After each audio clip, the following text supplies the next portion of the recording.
Pour la décrispation du climat politique, les Ivoiriens ne pouvaient pas espérer mieux. Le président Alassane Ouattara vient de donner son feu vert pour le retour de l'ancien président Laurent Gbagbo et de son ministre Charles Blé Goudé.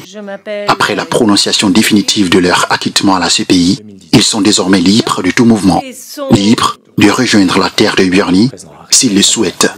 Le parapluie non bis in idem qui fait qu'ils ne peuvent être traduits deux fois devant une juridiction répressive pour des faits identiques ne les couvre pas totalement en Côte d'Ivoire. À Abidjan, plusieurs zones d'ombre demeurent. Les deux leaders politiques sont dans le viseur de la justice nationale pour crimes économiques. Faut-il s'attendre à une grâce présidentielle, voire une amnistie?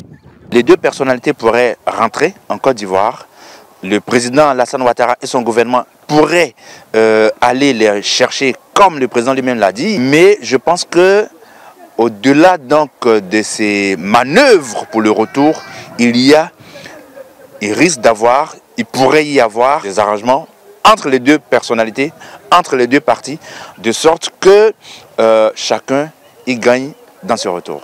Des négociations sont en cours pour une levée de toutes les condamnations de Laurent Gbagbo et de Charles Blé Goudé en Côte d'Ivoire. Rester dans la perspective d'une justice ivoirienne ou privilégier la réconciliation nationale? Les enjeux, c'est l'apaisement du climat social, c'est la paix.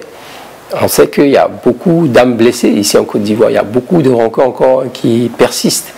Et on ose espérer qu'avec le retour de ces deux leaders, une partie de la population sera apaisée. Mais en contrepartie, il faudrait que chacun puisse apporter sa pierre à l'édifice pour que le climat général soit apaisé. Les regards sont désormais tournés vers le président Alassane Ouattara. Une chose est sûre, depuis l'annonce du président de la République, l'étincelle de la réconciliation nationale n'a jamais eu autant de lumière dans tout le pays.